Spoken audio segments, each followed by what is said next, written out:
জাতিসংঘ সাধারণ পরিষদের ৮০তম অধিবেশনে যোগ দিতে যুক্তরাষ্ট্রের নিউ ইয়র্কে পৌঁছেছেন প্রধান উপদেষ্টা ডক্টর মোহাম্মদ ইউনূস। প্রধান উপদেষ্টা এবং তার সফর সঙ্গীদের বহনকারী ফ্লাইটটি যুক্তরাষ্ট্রের স্থানীয় সময় বিকাল ৩টায় জন এফ কেনেডি আন্তর্জাতিক বিমানবন্দরে অবতরণ করে।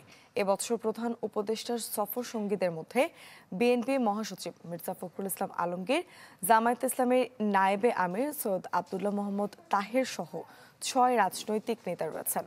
যুক্তরাষ্ট্রে পৌঁছানোর পর দেশটির দক্ষিণ এবং মধ্য এশিয়া বিষয়ক মার্কিন বিশেষ দূত এবং ভারতে মনোনীত মার্কিন রাষ্ট্রদূত সার্জিও গোরের সাথে বৈঠক করেন। এই সময় প্রধান উপদেষ্টা ফেব্রুয়ারিতে অবাধ, সুষ্ঠু এবং শান্তিপূর্ণ নির্বাচনের প্রতিশ্রুতি পুনর্ব্যক্ত করেন। বলেন, নির্বাচনের জন্য দেশ পুরোপুরি প্রস্তুত। সফর সূচি অনুযায়ী আগামী ২৬ সেপ্টেম্বর জাতিসংঘ সাধারণ পরিষদে ভাষণ দেওয়ার কথা আছে ডক্টর ইউনূসের। আমি বুঝি নির্মাণের শিল্প, সালাম স্টিল বোঝে ডিউরেবিলিটি। সালাম স্টিল, মোস্ট ডিউরেবল স্টিল।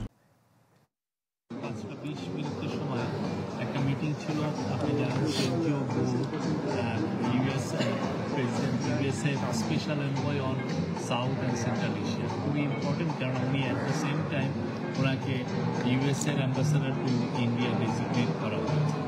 তো ওনার সাথে একটা মিটিং হয়, মিটিংয়ের পরপরে উনি চলে গিয়েছিলেন হচ্ছে ইউএনএ আজকে একটা সোশ্যাল বিজনেসের উপরে একটা হাই লেভেল মিটিং ছিল, সেখানে উনি করেন। সেই